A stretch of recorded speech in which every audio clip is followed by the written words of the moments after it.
Hello दोस्तों, कैसे हैं आप लोग। आप देख रहे हैं पॉलिटिकल फंडा और आज बात करते हैं अपना परचम अपनी पहचान। तस्वीर तमिलनाडु विधानसभा के इंतखाबात के तशहीरी मुहिम की है, जहां बरसरे इख्तिदार डीएमके के सियासी परचम के साथ साथ एआईएमआईएम का सब्ज परचम भी शान और एहतराम के साथ लहराया जा रहा है। तेलंगाना के बाद मजलिस का जितना काम और पहचान महाराष्ट्र, बिहार और उत्तर प्रदेश में है, उसके मुकाबले तमिलनाडु में नहीं है। इसके बावजूद डीएमके ने मजलिस से हिमायत मांगी, मजलिस ने दी और डीएमके अपने तशहीरी मुहिम में मजलिस का सियासी परचम भी एहतराम के साथ लगा रही है। सियासत 100% खिदमत खल्क नहीं है, उसके लिए एनजीओ का रास्ता मौजूद है। सियासत में इक़्तिदार है, एहतराम है, बराबरी है और सौदेबाजी भी है। सियासत में एक तरफा कुर्बानी का कोई तस्वर नहीं होता है, कुछ दो कुछ लो। महाराष्ट्र, यूपी और बिहार के सियासी दल मुसलमानों के वोट चाहते हैं, बल्कि उसे विरासत का माल समझते हैं, लेकिन मुसलमानों की सियासी पहचान अलग बने ये कभी नहीं चाहते।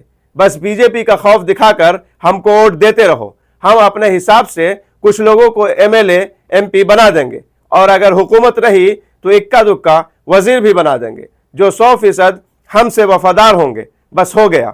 यह सिलसिला 75 सालों से चलता आ रहा है, मगर अब नहीं, अब और नहीं। ये बात बिहार के इंतखाब में सीमांचल के लोगों ने दिखा दिया। सीमांचल के उन आज़ाद विधायकों की ही ताकत थी कि राज्यसभा इंतखाब में तेजस्वी यादव को मजलिस के दफ्तर तक आना पड़ा।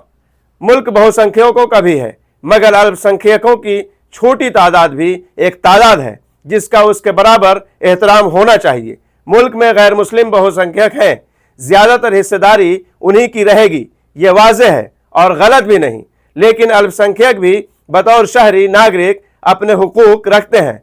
वे ना तो गुलाम हैं, ना ही दूसरे दर्जे के शहरी। इसलिए अपने हक की बात करना, हक मांगना और हक हासिल करने जैसे समाजी और सियासी हालात पैदा करना ना फिरका परस्ती है और ना दलाली। जिन्हें इसमें कुछ ऐसा नजर आता है वो दरअसल उनकी नज़र तंग है और वो सियासी दावपेच से नावाकिफ हैं। अब कुछ उस सोच वाले लोग बोलते हैं कि आखिर में फ़ायदा क्या हुआ, सीट तो सारी उधर ही चली गई।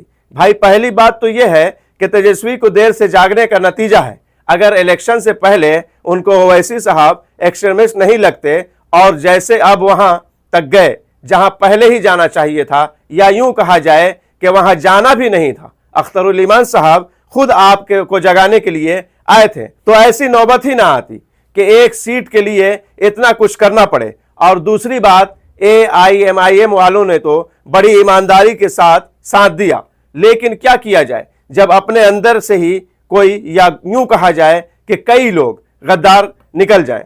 एक राजद के खुद के विधायक नहीं पहुंचे और बाकी 3 विधायक किसके, बीजेपी के अम्मा यानी कि कांग्रेस के नहीं गए। देखा ना, उनको कोई कुछ नहीं बोलेगा, या उन्होंने प्रूफ कर दिया कि बीजेपी की असली बी टीम वही लोग हैं।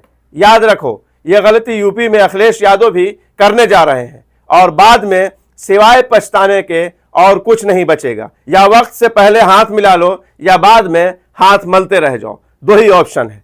तो बहरहाल, जैसा कि मैंने कहा, या तो पहले ये नौबत क्यों आई भाई, एआईएम वाले ने तो फिर भी मतलब ईमानदारी से साथ दिया, जैसा बातचीत जो भी तय हुआ था उन्होंने। लेकिन आपके खुद के विधायक नहीं पहुंचे और कांग्रेस जो आपके साथ गठबंधन में है ना भाई, गठबंधन में तो इनको शामिल नहीं किया गया था, कांग्रेस तो आपके साथ गठबंधन में है, उसके 3 विधायक नहीं पहुंचे।